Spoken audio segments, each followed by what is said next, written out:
We got a great guest tonight and a great show as we talk about NFL free agency and how it's going to affect your dynasty teams. So stay tuned.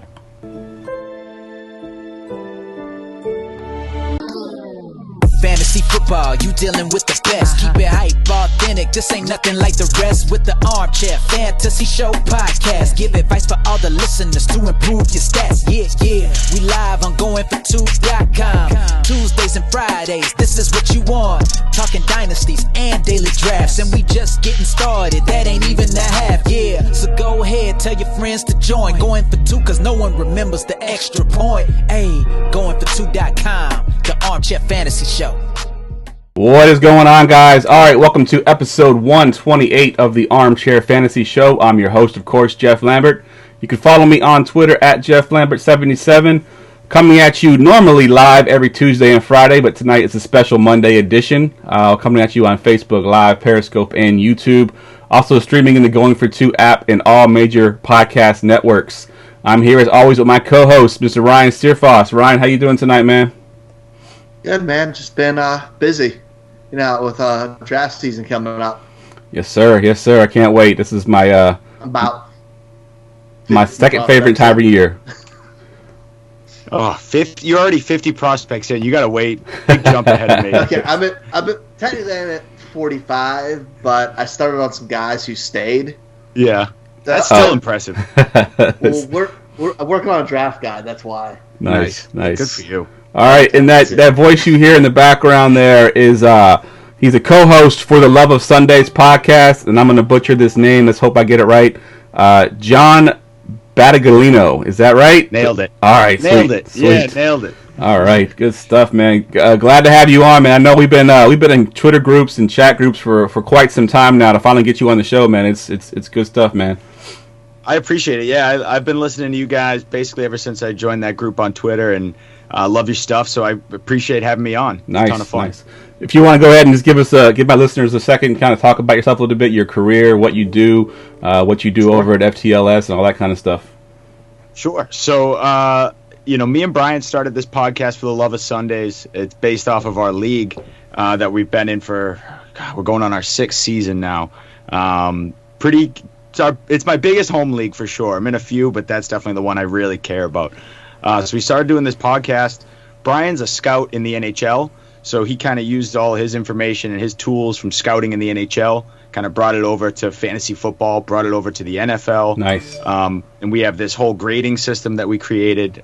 We started this whole hashtag ratings over rankings, because we are firm believers that it's very fluid in the fantasy football world, very fluid in the community. So, to say, well, this guy's 1, so this guy's 2, so you should always start this guy, to us kind of seemed crazy. So using, a lot of his brain power, we came up with these ratings, and it's been going really well. So we've been doing that now for the past 2 years and love it.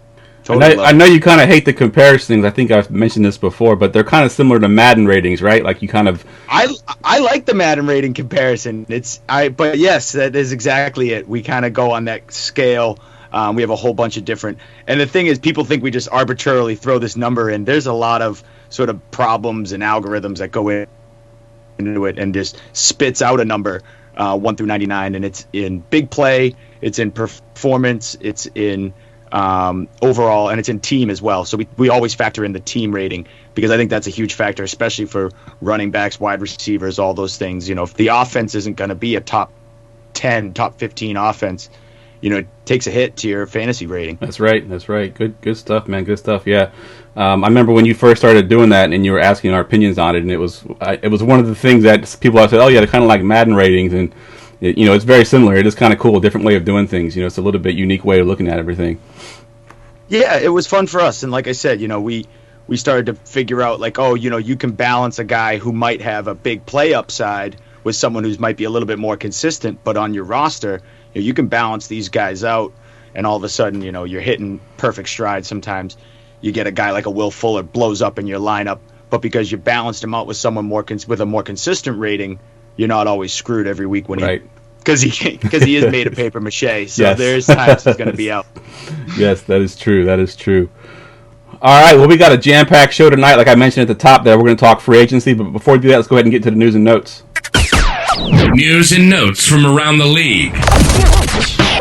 All right, so the first note on here is a little bit older news, but we haven't talked about it on the show yet, so I wanted to make sure we brought it up. Eli Manning retires. I think we all kind of expected it to kind of happen pretty soon, if not this year, then definitely next year. Obviously, now the reins have been handed over to Daniel Jones. Ryan, I'm going to go to you first. I'm not sure how much of a fantasy impact there is with Eli Manning being retired here, but just kind of give me your thoughts on his career. And the big argument right now is he a Hall of Fame player?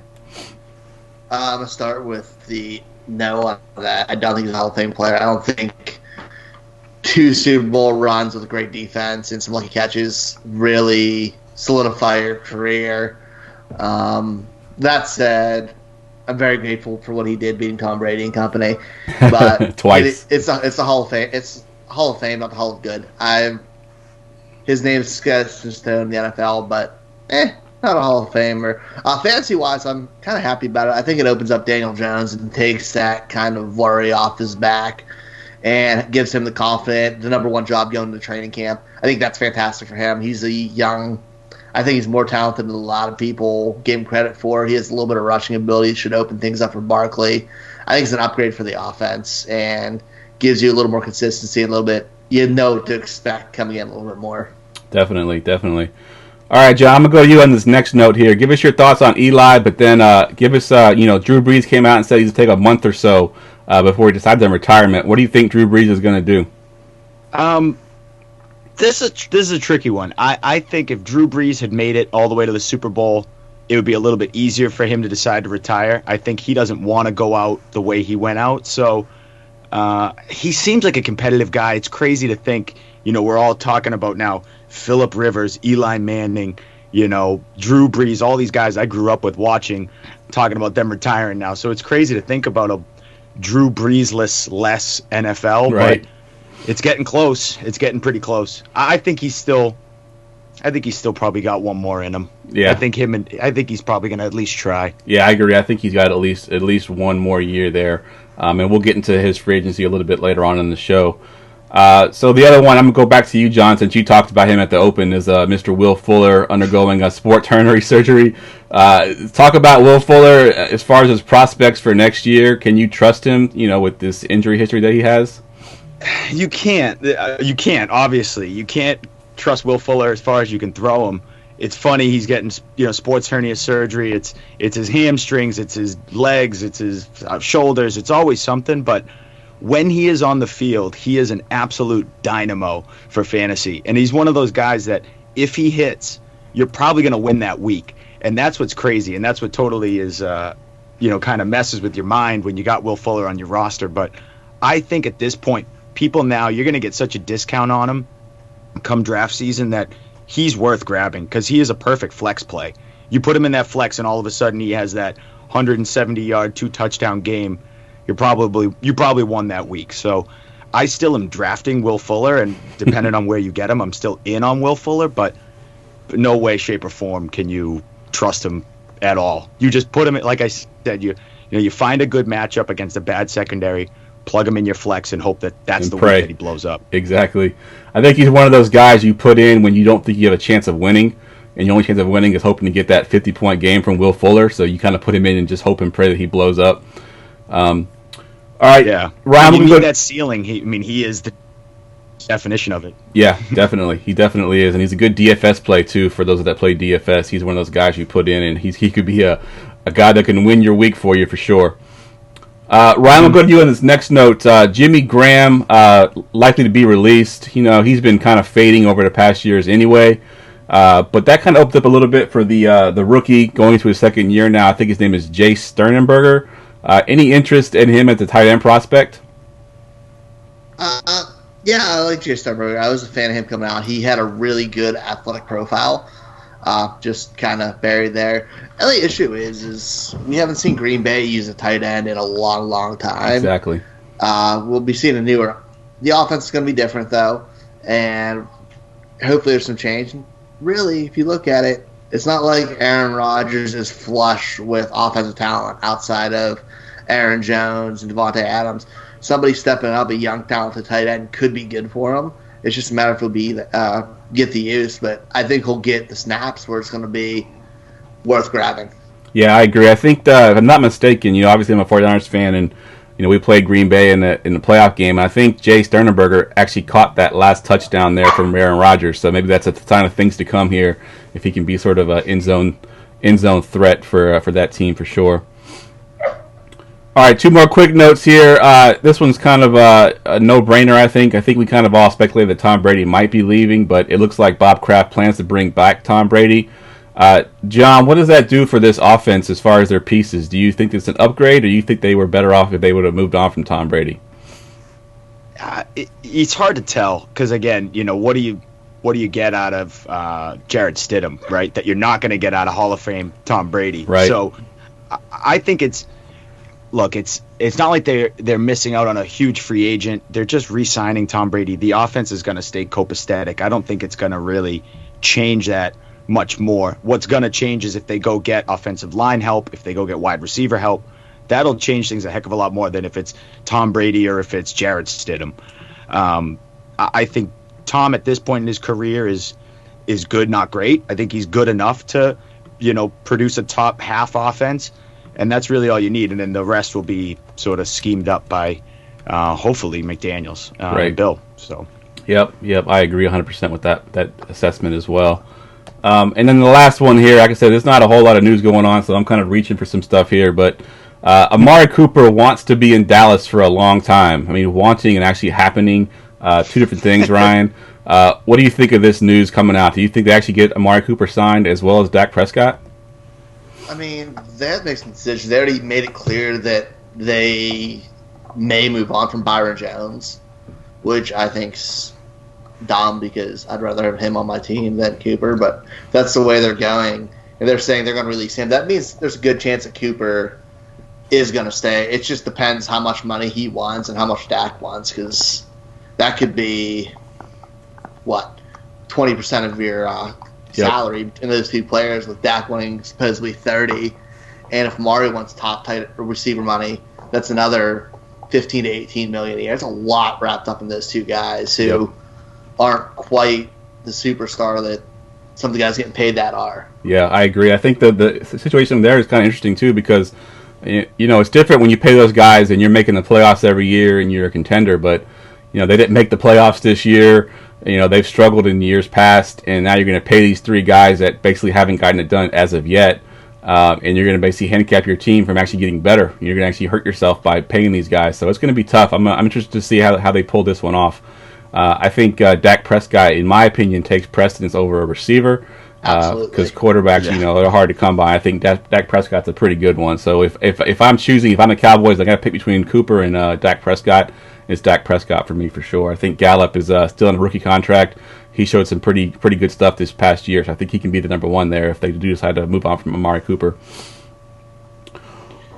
All right. Yeah, I mean, it'd be interesting to see. I think Michael Gallup is great and a great Gallup. Number 2, but what he does is so different than Amari Cooper. Good point. Just a tactician in route running. So to create separation like that is what Dak needs and Dak likes in a receiver. So he can hit this guy that's wide open. It's funny, these 2 go hand in hand. I think Amari performs well because of Dak, and Dak performs well because of Amari. So if Dallas is going to try everything they can to get Amari to take a little bit less, get closer to that $15 million versus that OBJ money, that 17, 18 million. Right. If they can do that, if they can get him to stay down and a little bit less, $14, $15 million a year to stay in Dallas, I bet they can make it work. Yeah, I agree. I think they want to make it work if they can figure out a way to do it financially, for sure, without sort of hurting their team in the long run.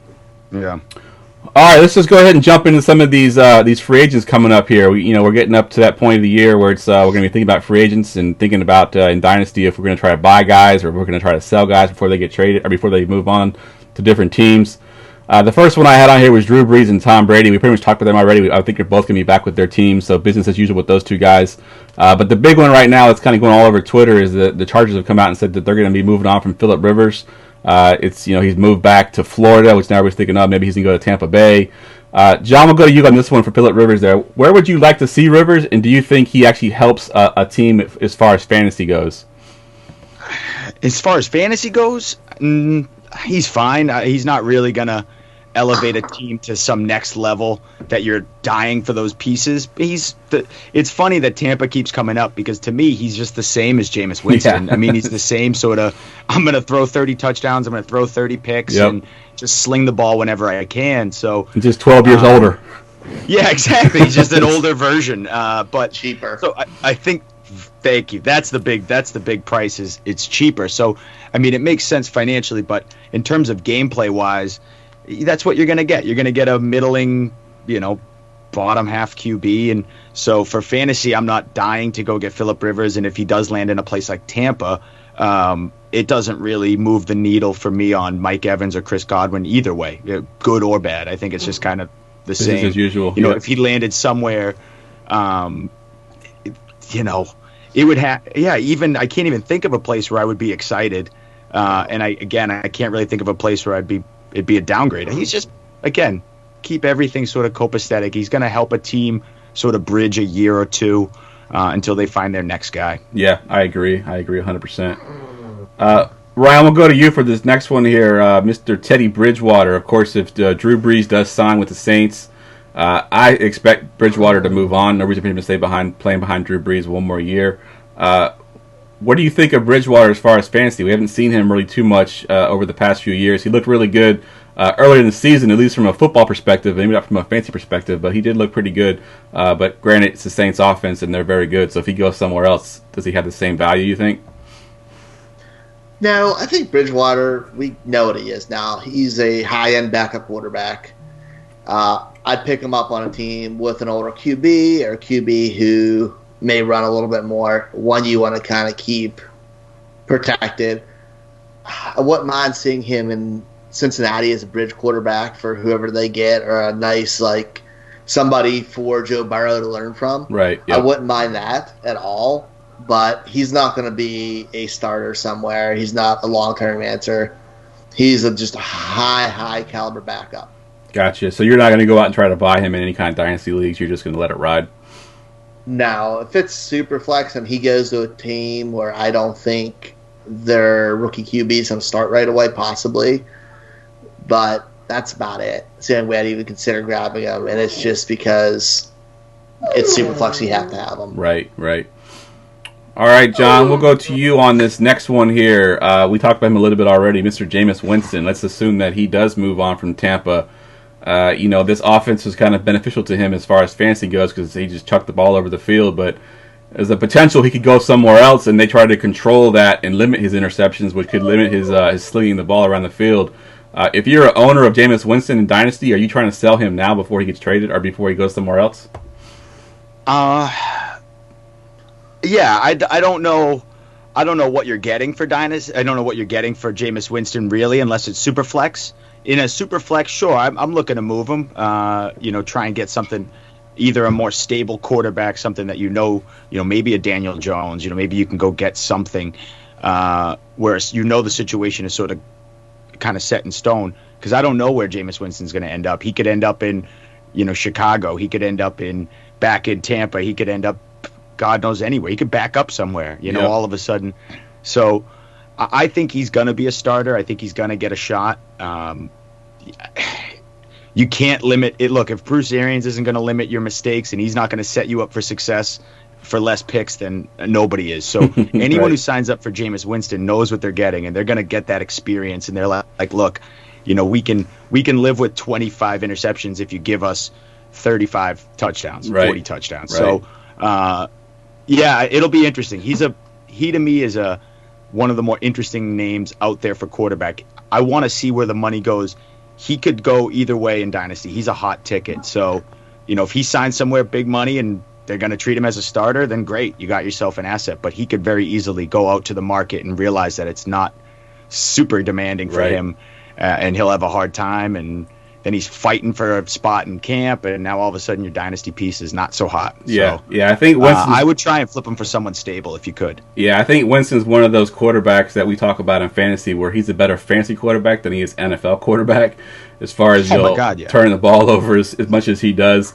Let me give you a scenario. Tell me what you think about this scenario. You mentioned earlier that Jameis Winston's sort of a younger Phillip Rivers. What if Winston ends up in in LA? What do you think of that? They just do like a straight up swap ski. Yeah. Go, yeah. I would. I mean, I'd be into it, and I could see it too. You know, he fits that offensive scheme well. He can throw the ball downfield. He can hit, you know, the Mike Williams downfield and do that type of stuff. Kind of replaces that Mike Evans big body. Yeah, I could see it. I mean, I think he's gonna be that 30 touchdown, 30 interception guy just about anywhere he goes, because that's just who he is. You could stick him in New England, and that's just what he's gonna do. So I'd like to see him in. If he does go to San Diego, I'm as interested as I was in Tampa. So I would project him as a top 10 quarterback who's going to have good games and who's going to have absolutely dog food games. Yep. So it's just going to be in a different uniform. Yep. You know where I'd like to see him is Indy. Indy would be interesting. Just going back to his college days, I'm a Florida State fan, so I followed him pretty close coming up.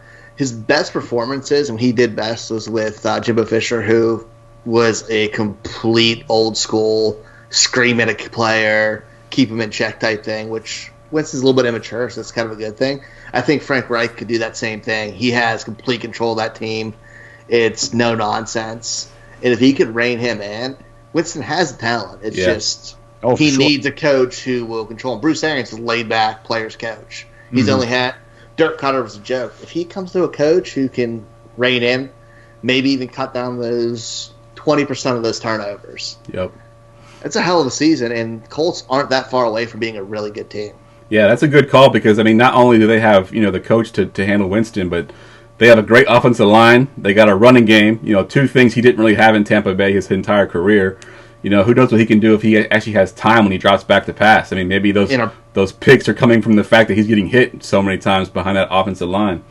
And play action, which he hasn't had any of in his career because he's never had a guy who can rush for more than 3 yards a carry. Yep.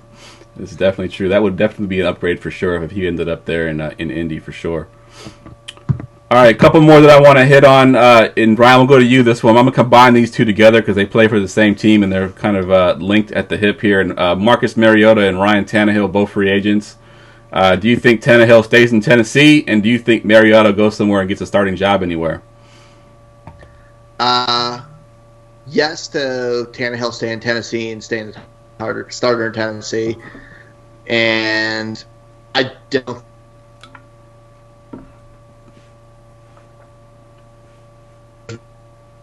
And he's that super talented guy. I think he could be a quality backup somewhere, kind of similar to how we talked about Bridgewater. I think he needs more of the right situation, right team to back up. I don't know if Carolina's staying similar to what they did with Cam Newton, change the offensive lot, or even like Buffalo and Josh Allen, something like that. But he needs to be in a specific situation, even Arizona, to back up Kyler Murray, where they can have those zone reads and that quick open offense. Yeah, I agree. Yeah, I don't think he's a starter. Yeah, I think so too. I think if you look around the league, as far as teams that need quarterbacks, there really aren't a ton of them, and we got a bunch of these big-name free agents, like, Tom Brady probably goes back to New England, Breeze goes back to New Orleans. There's only a few spots really open, and then you got this great quarterback class coming in, too, that, they're going to want to get these quarterbacks on the field as fast as possible. Some of these fringe players, like Mariota, if he does end up leaving there, he's not going to get a starting job just based on the fact that the landscape of quarterback right now just isn't very good for him because there's not a whole lot out there for him to go anywhere and start. No, and there isn't. And you'd rather take your shot with a rookie because of the money versus taking your shot with a guy like a Marcus Mariota, unless you're going to pay him, unless he's going to take a huge discount, which he might. But I think he's now, you're right, Teddy Bridgewater's the perfect sort of comp. I think he's now just that elite backup where, he's a guy, Arizona, you said it, he's a guy that could kind of scare Kyler Murray a little bit, push him, and still, he's a great backup and has a similar skill set. So, yeah, I think Mariota's kind of, you saw what you got out of Mariota, 8-8. And it's like what no GM and no team is really dying over 8-8. Nobody's excited about that. Yeah, no, not at all. And I think we mentioned the Chargers a few times. I think they stay put. They have Tyrod still, who could be a bridge quarterback for them for whoever they draft it. What do they pick, 7? Yeah. So if they get Herbert, that's their backup for him. Or if they get somebody, or even Tua. That's who they have, somebody who they can sit while they learn a little bit. Nice. Yeah, I agree. I think that's what I thought about. Just staying pat and keeping Tyrod Taylor there. He's been a good quarterback for most of his career. It seems like he's always the guy getting replaced by the new rookie. Because he was, of course, with Cleveland a couple years ago when he got replaced by Baker Mayfield. So that's a good point there. Josh Allen. Yep, exactly. So it seems like he just kind of goes everywhere and gets replaced by the rookie. So that would be a good call there if they draft a quarterback and have Tyrod Taylor as their starter there. All right, that wraps the quarterbacks up. We're going to take a quick commercial break, guys. When we come back, we'll tackle the running backs and the receivers. And there's only a few tight ends, so we'll tackle them as well. So hold tight. In the unpredictable world of fantasy sports, when all hope seems lost and chaos and confusion rule, one hero will rise.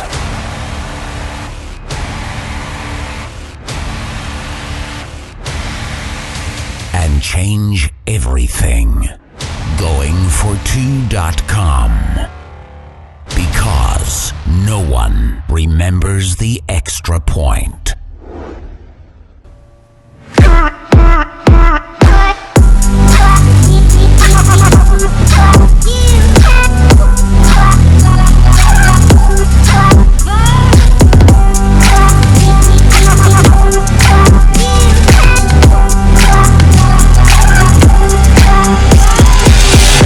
All right, welcome back. I'm here with John and Ryan, and we are breaking down the NFL free agents that are coming up here pretty soon and how they affect your dynasty roster. We are now going to jump into the running backs.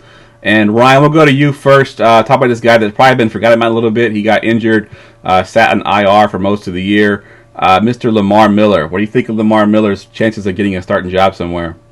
Not real positive about it. I think Lamar Miller's another guy he's done. He's been beat up. He's averaged, 4 yards a carry there. He's just a boring two-down back who, in a class, we have five potential three-down backs plus a ton of other role players who can do what he does but better.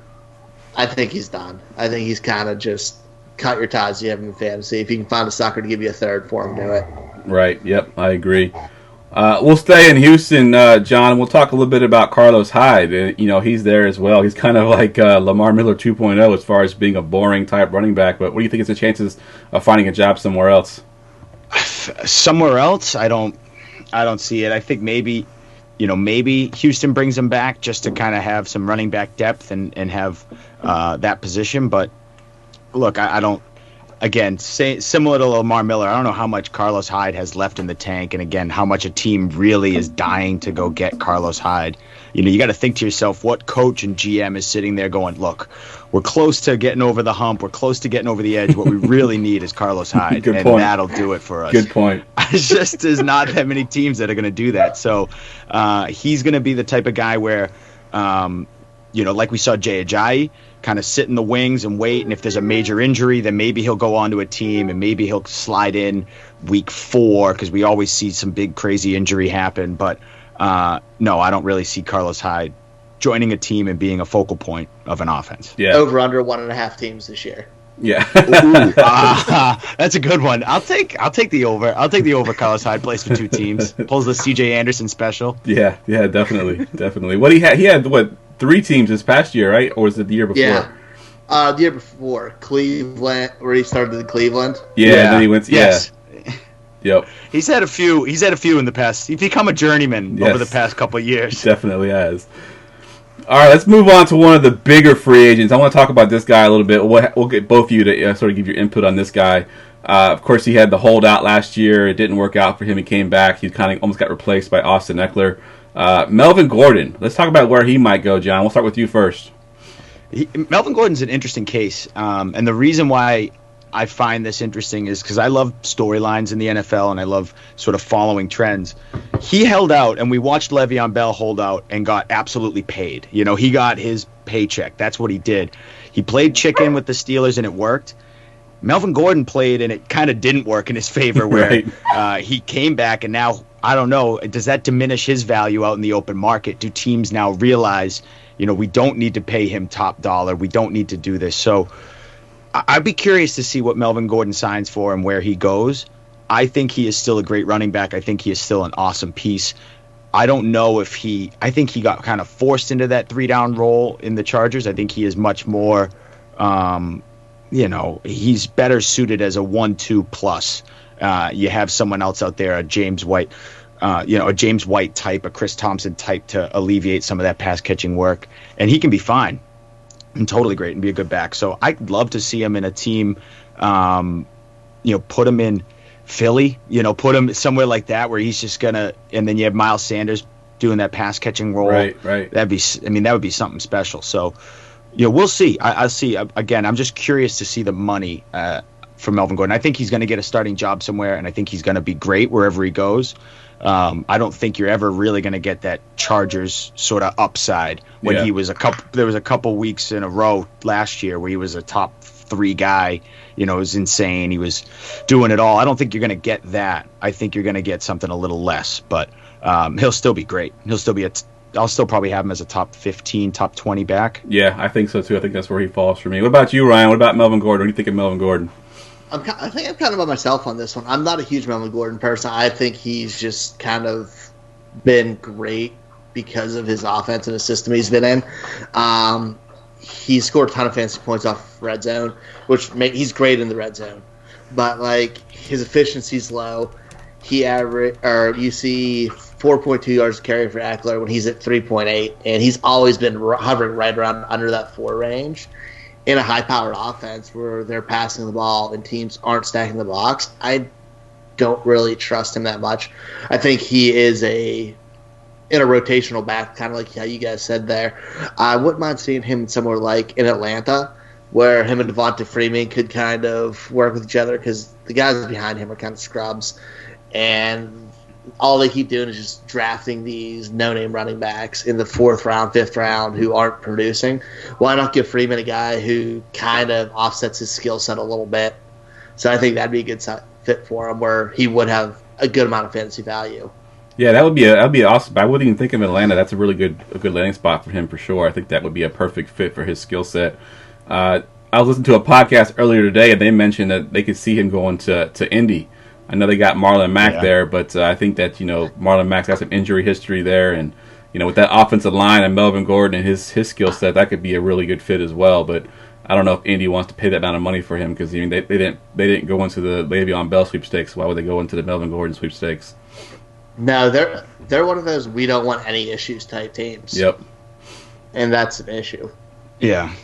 But the fact that, like I said, the holdout didn't last the whole season and it didn't go all the way to the end like Lev Bell makes me think that, Melvin's willing to play ball with a team and willing to sort of talk about, price and cost and all that, where Le'Veon Bell wasn't at all. He's like, I want to be the top paid guy, period, end of story, and wasn't even open to, hearing, okay, well, what if we did this? It was none of that. So I think Melvin is a little bit more flexible than Lev is. But you're right, because the Colts don't really want to deal with any of that garbage. Yep, agreed. No, and the one thing, like the Chargers, they're kind of a badly run organization. We just see the way they've treated players and the weird holdouts they've had with rookies on rookie deals. Yeah. Something's wrong there, man. And if you're a GM of the team and you're looking to buy a guy who hot on a contract there, that could say maybe it's not him, it's the team. Yeah. Right. It's a good call. Another big name that's out there right now, I think we all sort of expect him to re-sign, but we don't know for sure. He might not get the money he wants there in Tennessee, but Derrick Henry. Ryan, we'll go to you. What do you think of Derrick Henry? Does he leave Tennessee? No, he stays. He's going to get paid, and it depends if they'll play ball with that, but they rode him late on this magical playoff run. He's the first really exciting player that team's had in a long time. They've had a history of those big running backs like him and Eddie George. That's how they identify that team. I think fans would ride if they got rid of him. I don't think he goes anywhere. What about you, John? I'm with you. I think Derrick Henry stays too. I would love to see him go because his skill set would be unbelievable in a place like a Seattle or somewhere else to be fun. But I think there's no reason why Tennessee has the money. Tennessee's going to spend money on Tannehill, but they don't have to spend top quarterback money on Tannehill. So they're going to be able to, have wiggle room. Yeah, I don't see why they don't bring Derrick Henry back. He is their offense. Yeah, I agree. I think that they bring him back. It's pretty much a no-brainer for them because he's, like, you're right, he's their offense. I mean, Tannehill did a good job when he was in there, but he was, more of a secondary thing to Derrick Henry with the play action, getting those kind of things open down the field. But it's Derrick Henry's show for sure. Mm-hmm. Another interesting one that I got here is Kenyon Drake. Of course, he got traded from Miami. And then went to Arizona and was basically like a stud at that point. I mean, he struggled in Miami with that Adam Gase offense. It seemed like everyone struggled there. Ryan Tannehill struggled there. Now he's good. And then they got Devontae Parker, and now he's good. And it's just, it's one of those things that just seems like you get out of Adam Gase's sort of stranglehold and you become a good player. But, John, we'll go to you on Kenyon Drake, man. What do you think? Do you think he kind of spurns the Cardinals and goes somewhere else? I don't know. Kenyon Drake's a weird case. He's super hard to predict and sort of understand what's going to happen. I think the two things I learned from Kenyon Drake going to Arizona, one was Kenyon Drake's really good. So wherever Kenyon Drake goes, I'm interested because I think Kenyon Drake is going to be, even if he seems buried in a depth chart, I think can work his way up.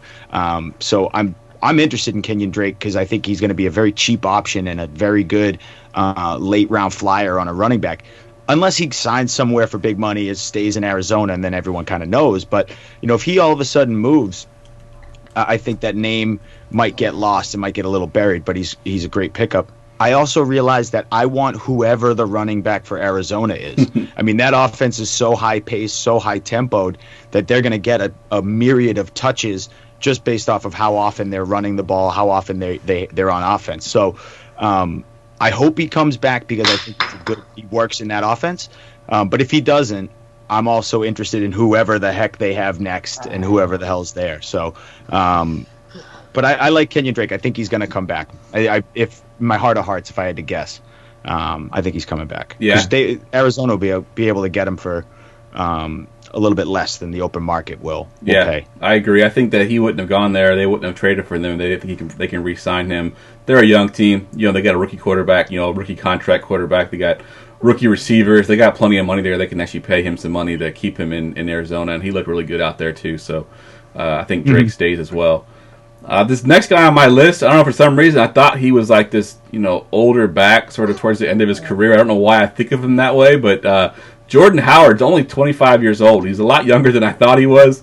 So, Ryan, give me your thoughts on Jordan Howard. Does he go somewhere and have fantasy value?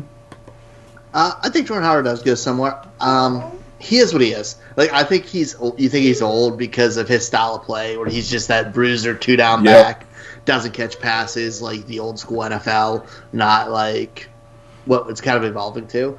I think he has a good role as a red zone threat. Patriots we've seen make use of that role for a long time with Garrett Blount, stuff like that. The place I think would be a good pickup for him and go would be in Detroit. They show they like that role. Kerryon Johnson's kind of beat up a little bit here and there. So him backing up Kerryon Johnson, getting the red zone work would be great. If Kerryon goes down, he steps in and has a major role. Yep. I like him there. Or anywhere where you can get where they rotate backs and he can get those goal line touches. I think he has some value. It's not going to be sexy at all. It's going to be that double-digit round pick, but there's a little bit of value there still. He's still young enough. Yeah, I mean, he looked really good at times this year in Philly. He actually kept Miles Sanders off the field for a long time because he did play so well. So yeah, I think that's a good spot for him there. I think in with Detroit, because for a while there they had LeGarrette Blount, and I know all the Kerryon Johnson owners were all upset because LeGarrette Blount would get all the goal line work, and they were screaming because he just couldn't get that 1 yard. I think they can put that same role there for Jordan Howard and piss off all the Kerryon Johnson owners once again. For sure. Yeah, it's funny. I like Jordan Howard a lot.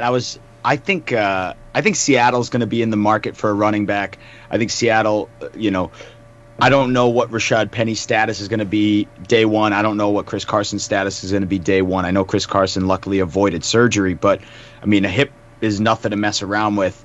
And look, Jordan Howard would make a great complement in that system where they're just going to pound the ball down your throat. It'd be interesting. Yeah. Detroit would be fun. Detroit's got that touchdown upside that everyone's looking for. Yep. Definitely, yeah. Especially if Stafford is healthy. That offense actually was one of the better offenses in the league before he went down, so that's a good call. Mm-hmm. All right, let's go ahead and jump into the wide receivers now, Ryan. We'll go to you first. I'm going to give you the two guys here that I'm going to talk about. These two older guys. One of them didn't play at all last year. One of them came back from an injury that we didn't think he'd be able to come back from. So I'm going to give you A.J. Green and Mr. Manny Sanders, both free agents this year. What do you think of these two guys? Do they still have value in fantasy?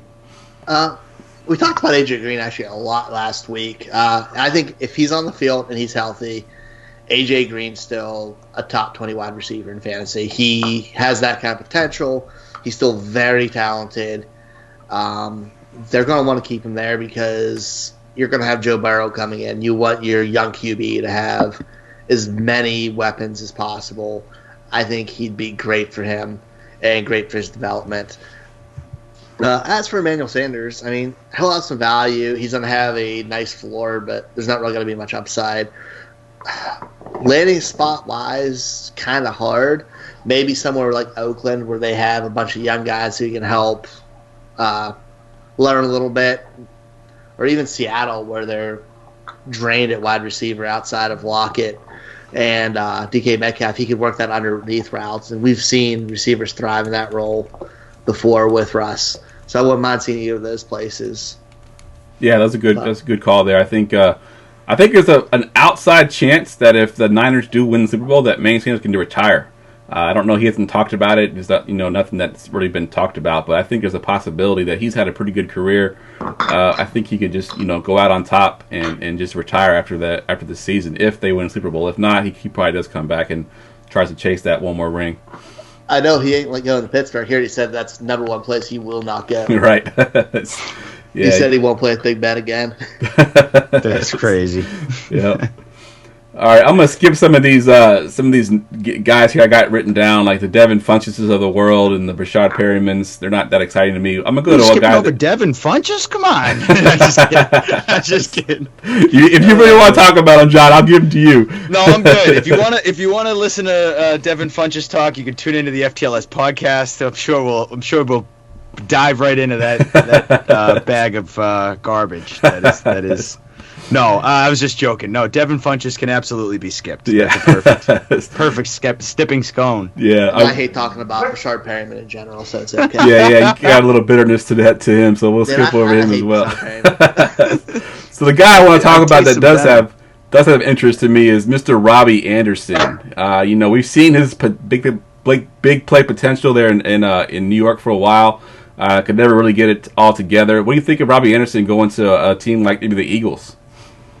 I'd love it, dude. I think Robby Anderson is a great free agent in this class, and I think he's one that a team will be able to sign, a little bit cheaper than an A.J. Green, than an Amari Cooper, than we saw some of these other guys sign. You can get him for cheap money, and a team wants that. A team wants a player who can just blow the top off of a defense and open the field up.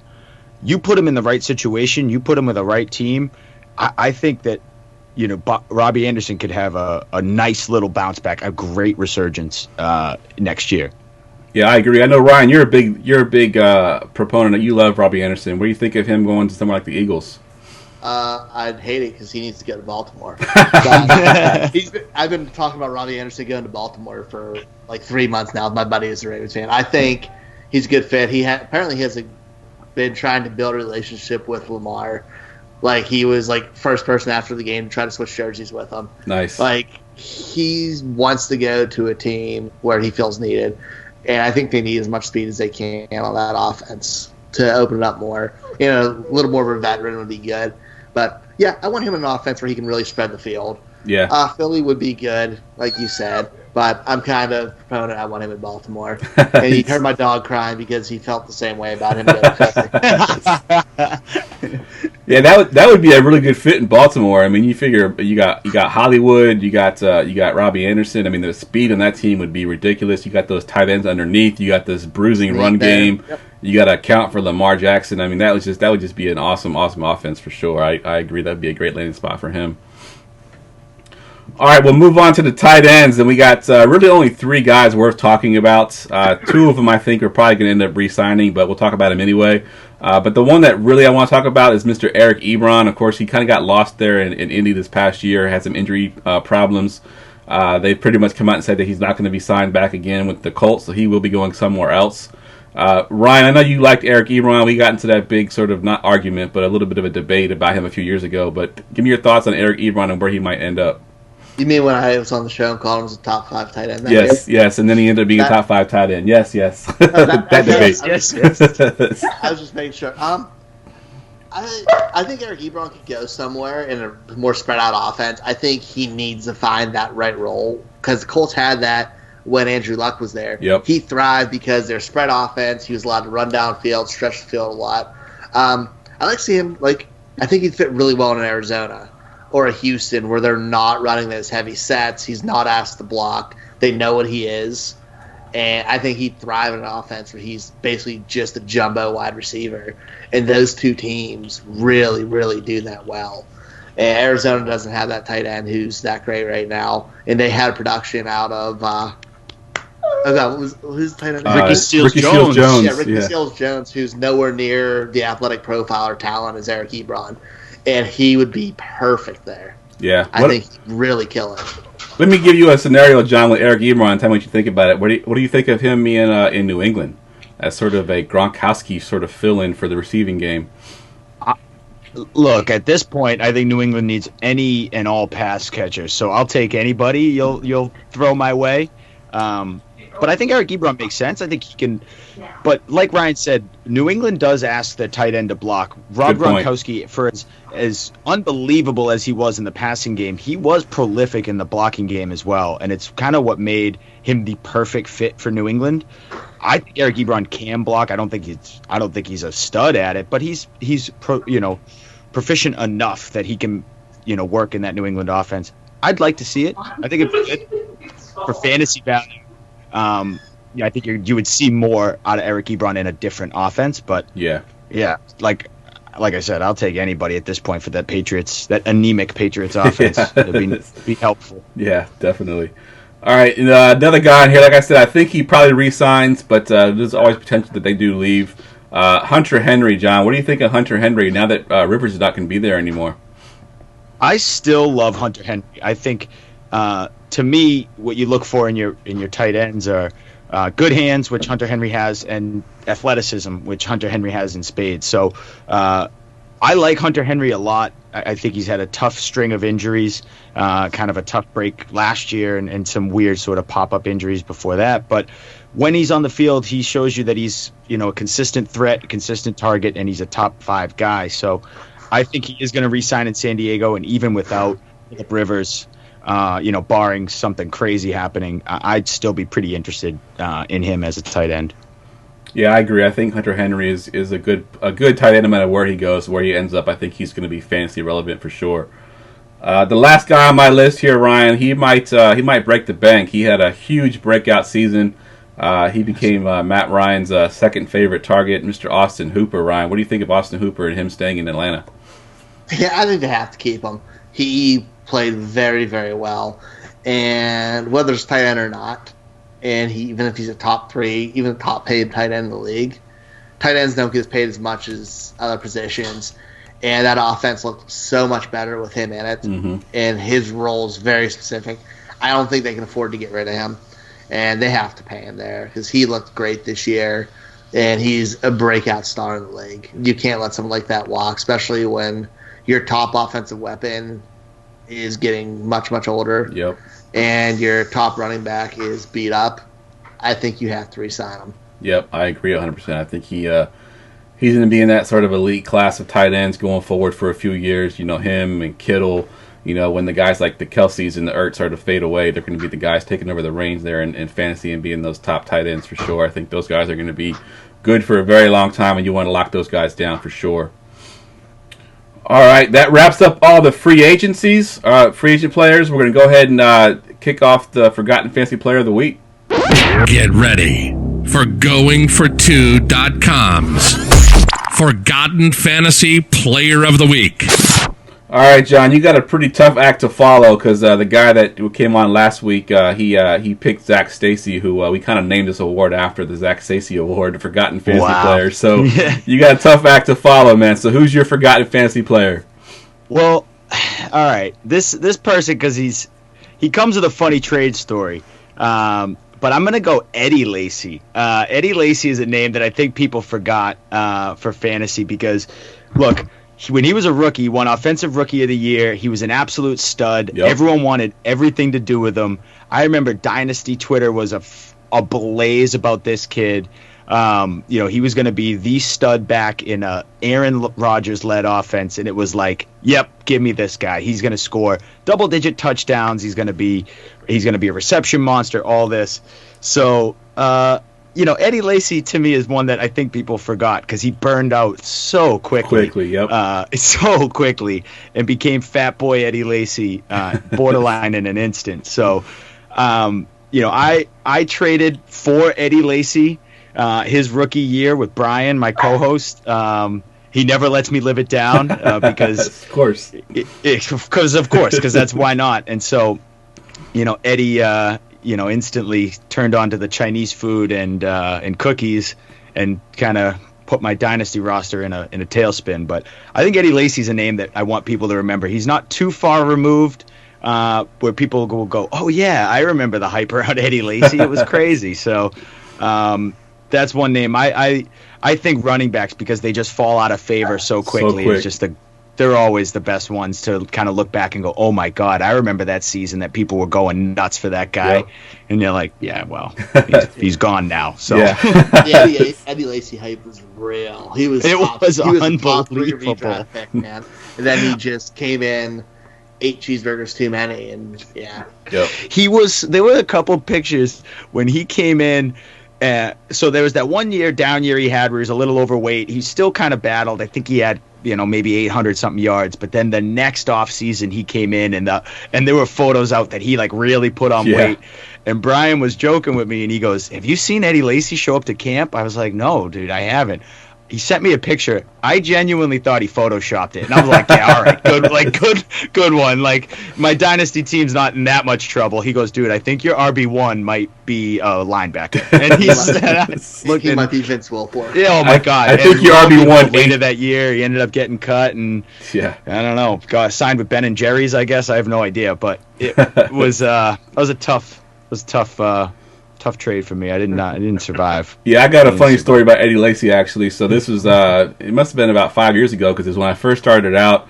I was writing for a site that doesn't even exist anymore, and I did a rankings article for running backs, and I put Eddie Lacy at number 1, which is sort of like it was very taboo. I was sort of like trying to be cutting edge. I want to make my name for myself, and my first podcast appearance. So this guy, I think he's in our group as well, Fantasy Typhoon. Had me come on his podcast to sort of talk about my rankings for this. My first podcast, first time ever on, any kind of radio or any kind of, thing like that. I was super excited. I'm out here talking about Eddie Lacy being the number 1 and, being all cutting edge. And of course, the following year is when he just falls off the cliff eating cheeseburgers. And I'm like, how does this happen? Still to this day, when I talk to Fantasy Typhoon, he brings that up. He's like, "Oh man, how about that Eddie Lacy guy?" Eddie Lacy, and Nate Washington are two guys that Brian will never let me live down. Nate Washington, I don't know if you guys probably do live drafts. They are, anyone who is listening and hasn't done one, they are a drinking fest. They tend to be a ton of fun, but you are cross-eyed by the end of it, and so. I apparently got towards the end of our draft in the FTLS a few years ago. I had a few Jamesons. It happens. And I put Nate Washington up. They didn't even have a sticker. I had to write his name in, Nate Washington. And Brian kind of, after I put the name up, Brian kind of pulled me aside and goes, Nate Washington retired like a month ago, right? I said, apparently I didn't know. So that's another one. Every draft season, we get to like the 7th, 8th, 9th round. He'll ask me, he's like, "You gonna go right in Nate Washington?" I'm like, "Will you let that die?" Leagues never forget that. What do you want from me? I was blind drunk. What do you want from me? I couldn't help it. But I was like, see, when you're grasping at straws, I was like, that's a name I remember. Nate Washington, sure. Put him on the roster. Him and Brett Favre, sure. Right. So, yeah. Nice. Yeah. Kyle on YouTube there said, we get our a 2-for-1 this week. 2 forgotten fantasy players: Nate Washington and Eddie Lacy. That's it. Yeah. You get a few. Trust me. Anyone who has come through my roster is probably a forgotten player at this point in time. I got lucky last year, but I've had a bad streak in the FTLS. It's a bunch of sharks. No. Nice. Lame. All right. Yeah. Hey, well, give us one more chance here, John. Just give us where we can follow you at, where we can find the show at, and all that kind of stuff, where we can see all your stuff. You can follow me at FTLS_JBats. You can find the show on Apple Podcast, Stitcher Premium, all those, basically anywhere you listen to podcasts. It's FTLS Podcast or FTLS Fantasy Football. Stands for the Love of Sundays, which is the name of our league. And it's me and my buddy Brian. We also have a website, www.fortheloveof.ftls.com. FTLsundays.com. And that's where we have all of our rankings. We have all of our ratings and all of our articles. I don't really write nearly as much as I used to. I just don't have time. Yeah, job and everything. Tough. Yeah. But me and Brian try and get articles and all of our ratings up all the time. So good stuff. Yeah. Good stuff. All right, Ryan. I know you got a bunch of things you're working on over at the other site that you write for. Give us kind of a plug of what you're working on and what you're going to be releasing here pretty soon. Working on a bunch of stuff. I just dropped a mock draft on Going for 2 this week for Dynasty.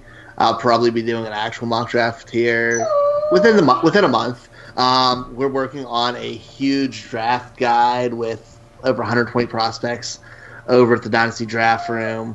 It's a long labor of love. I do the Going for 2 war rooms, and I'm doing player breakdowns on my Twitter with almost every guy we've done. Actually, I've done it with every guy I've done so far. And here every Tuesday, Friday, Monday, or whatever day we decide to do it. Yeah. All right, good stuff, guys. Good stuff. We have a bunch of the War Room stuff, guys, too. I've been tuning into that War Room series. It's great. Oh yeah, I love it. It's been a huge hit. I mean, me and Ryan kind of brainstormed that over the summer, and we put it out just sort of not really thinking to be as big as it was, and man, it's gotten a lot of good reviews. Man, it's been blowing up. I love it. Yeah, me and Brian did something similar. We did that player profile series where it was like little 4 or 5 minute clips on players, and it's awesome. I mean, listen.